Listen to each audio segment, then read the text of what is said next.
సమాజంలో ఉన్న అందరికీ అవకాశాలు ఇచ్చే విధంగా ఒక ఎత్తు అయితే అన్ని ప్రాంతాల్లో కూడా అవకాశం రావాలి. మొన్నటి వరకు Rayalaseema lowest per capital income, Anantapur was the lowest per capital income once. Now Anantapur better than Konaseema. ఎందుకు జరిగింది ఇది అనుకుని మీరు ఆలోచిస్తే, ఒక water is a game changer. Water వచ్చింది, policies, public policies are important. మళ్ళీ మాట్లాడుతున్నా. 25 సంవత్సరాల కంటే ముందు ఒక ఐటీ గురించి మాట్లాడాం. ఈ రోజు ప్రపంచం మొత్తం ఐటీ ప్రొఫెషనల్స్ ఉన్నారు. Indians every 4 1 is an Indian. Among Indians every 4 1+ is from Andhra Pradesh, 30%. ప్రపంచంలో ఏ దేశానికి పోయినా హైయెస్ట్ పర్ క్యాపిటల్ ఇన్కమ్ తెలుగువాడు. ఇక్కడ సౌత్ ఇండియాలో lowest per capital income Andhra Pradesh. Telangana highest per capital income in India. Because of bifurcation ఆ బెనిఫిట్ అక్కడ వచ్చింది. ఇక్కడ మనకు వచ్చిన కొన్ని ఇబ్బందులు ఎన్నోసార్లు మాట్లాడుకున్నాం. బైఫర్కేషన్ ఒక యాంగిల్ అయితే, ఆ తర్వాత వచ్చినటువంటి 5 సంవత్సరాల పరిపాలన కొంత ఇంకా డిట్రియేట్ అయ్యాం. ఇప్పుడు దీంట్లో మీరు ఒకసారి చూసినప్పుడు, నేను ఎప్పుడు వచ్చినప్పటి నుంచి కూడా నేను ఎప్పుడూ మాట్లాడేవాడిని. రాయలసీమలో ఫస్ట్ టైం డ్రిప్ ఇరిగేషన్ ప్రయోగించాం. ఈ రోజు రాయలసీమలో ఆ డ్రిప్ ఇరిగేషన్ వల్ల హార్టికల్చర్ ప్రమోట్ చేశాం. ఈ 2 డెడ్లీ కాంబినేషన్.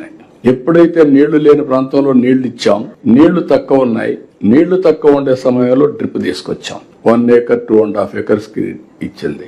నీళ్లు లేనప్పుడు పోలవరం ప్రాజెక్ట్ స్టార్ట్ అయింది. 5 ఏళ్లు పడుతుంది, ఇప్పుడు 10 ఏళ్లు పట్టింది. ఈ 5 సంవత్సరాల్లో ఏం చేయాలని ఆలోచించి 1 సంవత్సరంలో పట్టిసీమ పూర్తి చేసి, పట్టిసీమ నీళ్లు కృష్ణాకు తీసుకొచ్చి, కృష్ణాలో వాడే నీళ్లని సేవ్ చేసి శ్రీశైలం నుంచి రాయలసీమకి ఇచ్చాం. That is only single day. మీకు ఏ విధంగా వస్తాయో ఇంపాక్ట్ అనేది మీరు గుర్తుపెట్టుకోవాలి. ఈ రోజు వర్షాలు పడ్డాయి. మొన్న 100 డేస్ లో అంద్రే నీవా పూర్తి చేసి 738 కిలోమీటర్లు తీసుకుపోయి కుప్పానికి నీళ్లు ఇచ్చాం. అక్కడ అన్ని చెరువులు నీళ్లు పెడుతున్నాం. ఈ రోజు ఎంత ఆనందం అంటే, ఈసారి వర్షాలు పడ్డాయి. 90% రిజర్వాయర్స్ లో నీళ్లు ఉన్నాయి. అది 95 కూడా పోతుంది. నేను వాటర్ సెక్యూరిటీ మాట్లాడా.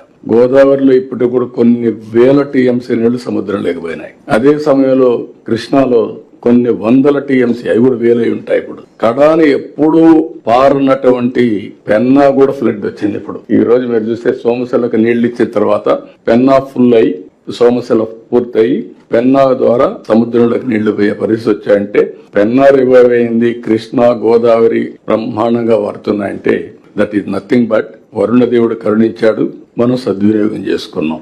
మీకు ఎందుకు ఈ విషయం చెప్పానంటే, అది కూడా వచ్చినప్పుడు డిస్కషన్ కోసం ఒక ఎగ్జాంపుల్, ఒక పబ్లిక్ పాలసీ ద్వారా వీ కెన్ ట్రాన్స్ఫార్మ్ టోటలీ.